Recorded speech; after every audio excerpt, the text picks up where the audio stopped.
Assalomu alaykum. Men Kamila Sultanova, 19 yillik tajribaga ega oilaviy psixolog. Nimaga ba'zi farzandlar ota-onaga quloq solmaydi, nimaga aytganlarini qilmaydi va tabiiyki eng ko'p ota-onalarning muammosi injiq bolalarning tarbiyasi edi. Keling, avvalambor injiq bolalar haqida gaplashaylik. Injiq bola degani aslida ba'zan bizning tushunchamizda har bitta bola deyarli sog'lom, psixologik sog'lom, jismonan sog'lom bo'lgan bolalar o'tish davrlari bor. Bu ularni 1 yosh, 3 yosh, 5 yosh, 7 yosh davri hisoblanadi. Mana shu davrda har qanaqa bola ozgina injiqlik qilishi, atrof muhit bilan ziddiyatlarga kirishishi, har xil qilishlari, yig'lashi, ko'payishi tabiiy holat. Mana shu paytda ota-onalar o'ylaydiki, bolamiz injiq bo'lib ketdi, gapga quloq solmayapti, men uni boshqara olmayapman deydi. O'sha yerda ota-onalarga shunaqa tavsiya beramanki, mana shu davrda bolani boshqarishi emas, uni shu holatini tushunishga harakat qiling. Tushunish deganda ha mayli har xil qilavergin, ha mayli injiqlik qilyapti yoki bo'lmasa darrovda uni aytganini qilish haqida emas. Tushunish degani bu davr o'tkinchi, bu hozir bolani shunaqa vaqti degan narsa. Chunki bola bu dunyoga kelgandan keyin katta hayotga yo'l qo'yishda etapma-etap, ya'ni bosqichma-bosqich rivojlanadi. Uni psixikasi, buni o'zini anglashi, identifikatsiya deydi, ya'ni men kimman, men qanaqaman degan narsani shakllantirish davrida tabiiyki u sizga yoqmagan holatlarni aytadi. 1 yoshda bola avvalambor o'z xohishlarini talab qilishni boshlashi, 3 yoshda esa o'zim degan narsa shakllanadi. Ko'pincha ayni mana shu 3 yoshlik davrda ota-onalar farzandim bilan chiqisha olmayapman, aytganimni qilmayapti, hamma narsada injiqlik qilib, o'zim qilaman deyishadi. Aslida bu juda ham yaxshi. Farzandingiz mustaqillikka o'rganayotgan vaqti, o'zini o'zi anglashi, o'sha hozir aytganda identifikatsiya, ya'ni men kimman, men qanaqa odamman degan narsani shakllanayotgan vaqti bo'ladi. Shu vaqtda ota-onalar uni boshqarish emas, ana shu o'zini anglash yo'llarini, imkonini qilib berish kerak. Mayli bolangiz bog'chaga ketganda o'zi kiyinib ketaman deyishi mumkin. Siz uni yo'q, men kiyintiraman deb emas, bola tabiiy holatda buni sizdan ancha sekinroq amalga oshiradi. Shunchaki uni vohliroq harakatga tushirasiz, ya'ni vohliroq uyg'otasiz, vohliroq harakat qilasiz bog'chaga ketishga, lekin o'sha kiyimini o'zi kiyishiga imkon yaratib bering. Bu sizga bir tomondan farzandingizni katta hayotda o'zini o'zi eplashiga, mas'uliyatli bo'lishiga, o'z ehtiyojlarini o'zi qondira oladigan darajada mustaqil bo'lishiga yordam beradi. Ayni mana shu yerda ota-onalarning xatolari farzandini boshqaraman deb turib, uni mustaqil bo'lishiga, o'zini ehtiyojlarini qoplashiga, o'ziga o'zi yordam bera oladigan holatdan o'zligi to'sib qo'yishadi. Xuddi shu narsa 7 yoshda farzandda yana yuqori darajada ko'rinishni boshlaydi. Chunki ahamiyat beringlar, 7 yoshda bola faqatgina maktabga chiqishi yoki o'qishni, yozishni, kitobni o'rganishi emas, ana shu davrda u ijtimoiy hayot bilan tanishish payti bo'ladi. Bog'cha davrida baribir bola o'zini bog'chapasiga tayanadi, undan yordam so'raydi, biladiki u nimanidir qila olmasa bog'chapa kelib unga ovqatini ham yedirib qo'yishi yoki uxlatishi yoki o'ynatib qo'yishi mumkin. Lekin 7 yoshda bola maktabda o'zi uchun o'zi javob beradigan, mustaqil hayotda yashaydigan bo'lishi o'rganadi. Mana shu davrda ota-onalar hattoki kundalik to'ldirishga o'rniga, bolani o'ziga qo'yib berish o'rniga, sen esingdan chiqib qoladi, sen to'liq yozib olmaysan, keyin men seni o'rningga qilaman deydi. Masalan, men o'zim pedagog psixolog sifatida ishlagan davrimda bitta narsani ko'rganmanki, ota-onalarga uy vazifa berilganda bolaga uyda o'zi hattoki shunchaki bo'yoq bo'lsin, harflarni yozib chiqish, masalan, boshlang'ich etapda bolalarga yozuvlarni o'rgatadi-ku, kalligrafiya to'g'ri chiroyli bo'lish uchun. Bolani o'rniga ota-onalar uy vazifasini bajarishadi. Men o'zim ham 3 ta farzandning onasiman. Meni ham farzandlarim maktabda o'qiydi, institutda o'qiydi va hozirgacha shu narsalarni kuzatamanki, maktab davrida farzandlarga uy vazifa berilganda, ayniqsa ijodiy uy vazifalar, masalan, ekologiyaga bog'liq qanaqadir narsa yasab kelish yoki bo'lmasam qandaydir hikoya tuzib berish kerak bo'lgan davrda ota-onalar yasab beradi shu narsani. Bu narsaga men qarshiman, chunki aynan ota-onalar mani farzandim birinchisi bo'lsin, eng yuqori bosqichni olsin, shu musobaqada birinchi bo'lsin deb uni ijodkorligini to'sadi. Uni individualligini namoyish qilishga, ijod qilishiga imkoniyatlarni cheklab qo'ygan bo'ladi. Qizig'i ota-ona farzandimga yaxshi bo'lsin deydi-yu, lekin shu bilan bir qatorda xuddi o'zi to'sqinlik qiladigan bo'ladi. Shuning uchun men ota-onalarga tavsiya qilamanki, maktablar sinfdoshlar o'z tengdoshi bilan musobaqalashsin. Ya'ni o'sha yasab kelgan guli bo'ladimi, qanaqadir kompozitsiya bo'ladimi, shuni ota-onalar emas, farzandlarni o'zi yasasin. Siz unga yordam bering, unga kerak bo'lgan ehtiyojlari, plastilin, lineyka, qog'oz, rangli bo'yoq nimanidir olib kelib bering, lekin uni ijodiga to'sqinlik qilmang. Mayli, ba'zi vaqtlarda xunuk chiqar, ba'zida siz xohlaganingizdek to'g'ri chiqmas, lekin u uni individual holati. Aynan xatolar bilan bola to'g'rilanishni o'rganadi. Doim uni yaxshi tomondan ko'rsatish, doim uni o'rniga biror vazifani bajarish sizga katta hayotda qimmatga tushishi mumkin. Chunki farzandingiz 9-10 sinflarda o'qiganda yoki oliygohda o'qiganda endi siz uni o'rniga borib imtihonlarni topshirib bera olmaysiz. Endi siz uni o'rniga hayotdagi murakkabliklarni, qiyinliklarni yechib bera olmaysiz. Xohlaymizmi yo'qmi, hayot shunaqa. U o'ziga yarasha qiyinchiliklardan iborat. Turmushda qiyinchilik bo'ladi, ishda bo'ladi, sohada bo'ladi, kasbda bo'ladi.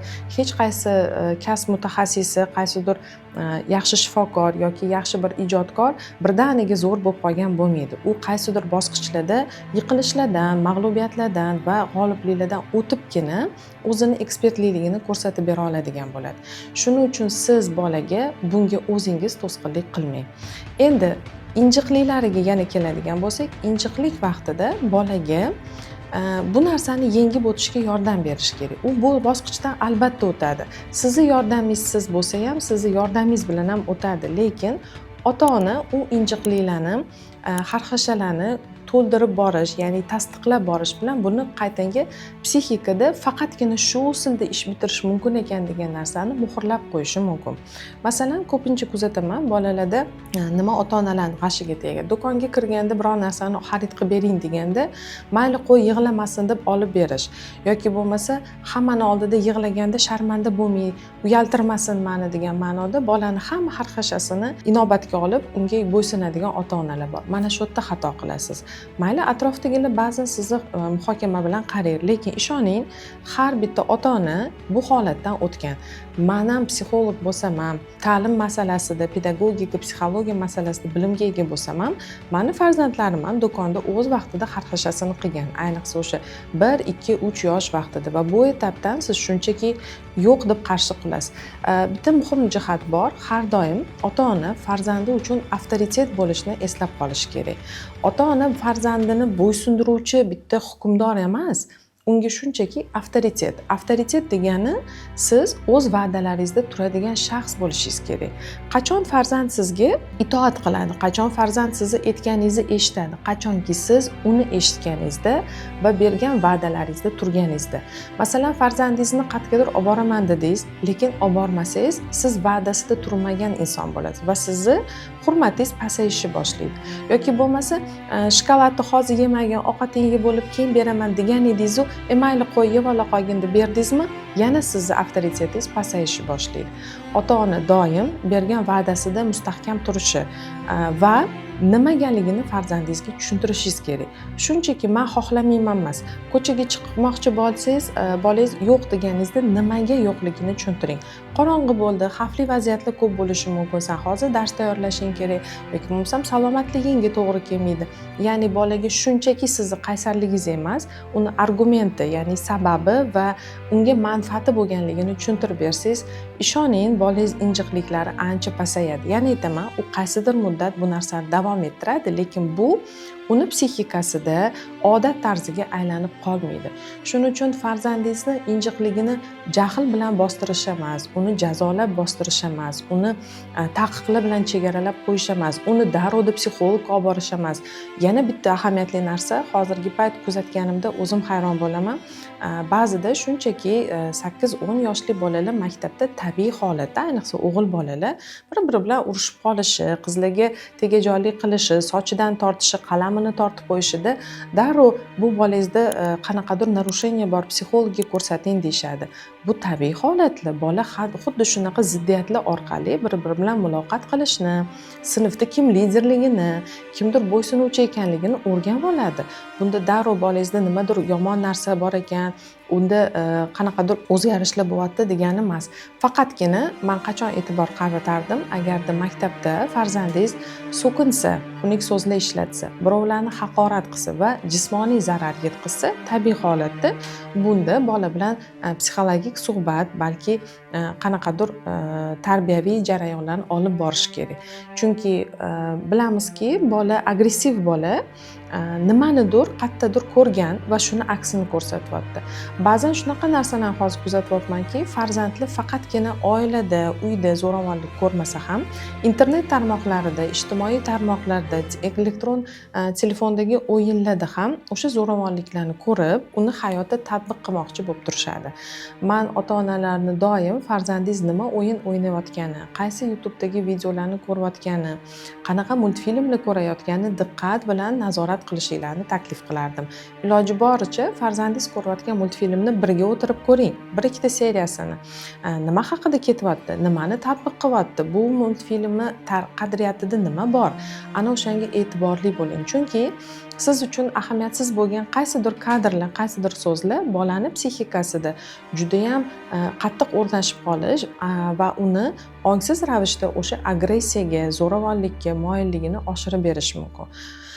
Va albattaki, agarda bola yashaydigan uyda, xonadonda urush janjal, bir-biriga haqoratli so'zlar ishlatish, ota-onani bir-biriga munosabatida zo'ravonliklar bo'lsa, bu boladan biza yaxshi munosabatni, farzandga e'tiborlini, uni maktabda boshqalarni hurmat qilishini so'rashimiz qiyin va murakkab bo'ladi. Chunki bu narsani oldindan bilamizki, qush uyasida ko'rganini qiladi. Tabiiy holatda bolani maktabda odob axloqi chiroyli bo'lishi uchun uydagi barcha oila a'zolarini axloqi chiroyli bo'lishi kerak. Bu faqatgina ota-ona haqida emas. Buvilar bor, dodalar bor, akalar bor, ammalar. Masalan, agarda farzandni o'z otasi, onasiga nisbatan haqoratli so'zlarni ishlatib kamsitsa, u boladan maktabda qizlarni hurmat qilishini so'rash juda ham qiyin masala. Yoki bo'lmasam, agar ona buviga gap qaytarib, buvi bilan janjallashadigan, baqirib urishadigan ayol bo'lsa, u boladan ustozni hurmat qilish qiyin masala. Shuning uchun uydagi odob, axloq normalari tabiiyki bolaga o'zini ta'sirini o'tkazadi. Men yakunda shunaqa bitta chiroyli gap aytishim mumkinki, bu narsani o'zim ham amaliyotda tasdiqda juda ham ko'p isbotladim. Nazariy shunaqa fikr bor ediki, farzandingizni tarbiya qilishdan oldin o'zingizni tarbiya qiling. Chunki farzandingiz baribir sizga o'xshagan bo'ladi deb. Haqiqatdan hayotda farzandlarimiz, bolalar o'zini tutish modellarini, kognitiv, ya'ni muloqot modellarini oila a'zolaridan o'rganadi. Siz farzandingizga kitob o'qi desangiz, o'zingiz kitob o'qimasangiz, ayollarni hurmat qilgin desangiz, o'zingiz ayolingizni hurmat qilmasangiz, kattalarga e'tiborli bo'lgin desangiz, o'zingiz doim uyda qo'shnilarni g'iybat qilsangiz, bu boladan odobni so'rash qiyin bo'ladi. Shuning uchun odobni o'z namunamizda ko'rsatishimiz va farzandimizga mas'uliyatli bo'lishni, uni injiqliklarini to'xtatib mas'uliyatli bo'lishni o'rgatishda o'zimiz misol bo'lishimiz kerak bo'ladi. Mas'uliyat jihatida yana bir narsani aytmoqchimanki, farzandingizga o'zini yoshiga mos mas'uliyatlarni yuklang. Ba'zan farzandlarga o'zini yoshiga mos bo'lmagan holda mas'uliyat yuklab ham bolani mas'uliyatsiz qilinadi va uni haddan ortiq erkalab, bizning mentalitetda zo'r rivojlangan o'g'il bola-ku, mayli qilmasin, qiz bola qilish kerak degan e'tiqodlar bilan, ya'ni tushunchalar bilan bolani mas'uliyatsiz qilib qo'yiladi. Agarda bu sizning farzandingiz bo'lsa, uy yumushlarida yordam berishda o'g'il-qizligini farqi yo'q, lekin jamiyatda tashqi ko'rinishda, ya'ni tashqi omillar bilan aloqatda tabiiyki ayollikka, qiz bolalikka va o'g'il bolaga xos o'zini xususiyatlariga asoslangan holda uni mas'uliyatini, vazifasini ko'paytirish yoki kamaytirish bu bizning ijtimoiy odobimiz hisoblanadi. Injiq bolalarning bitta xususiyati bor, ular doim nimadandir rag'bat kutadi va ularni xuddiki qilayotgan ishini o'zi xohlab qilganiga undash kerak. Shunaqa bitta sizga tavsiya bermoqchiman. Shu borada Testboard degan platforma bor. Bu ta'limga yo'naltirilgan platforma. Ayni mana shu injiq bolalarga juda ham mos bo'ladi. Nimaga desangiz, xuddiki bu o'zi xohlagan ishni qilayotgandek his qiladi. Chunki platforma kitobda emas, daftarda emas, zerikarli tarzda emas, interaktiv tarzlarda, telefonda bo'lganida u atrofdagi do'stlaridan qolishmagan holda, xuddiki u telefon o'ynashni xohlagan edi-ku, siz bilan xarxasha qilgan edi, telefon o'ynayman degan edi. Telefonni o'ynagan holatida o'ziga foyda bo'lgan, ta'limini oshiradigan, bilimlarini ko'paytiradigan va rag'batga ega bo'lishi mumkin bo'lgan platformada o'tirgan bo'ladi. Bu platforma hozir zamonamiz juda ham tezlashib, shiddatli bo'lib ketgan va farzandlarimizga, bizaga ma'qul bo'lgan oldingi sistemalar, oldingi tizimlar mos kelmayapti.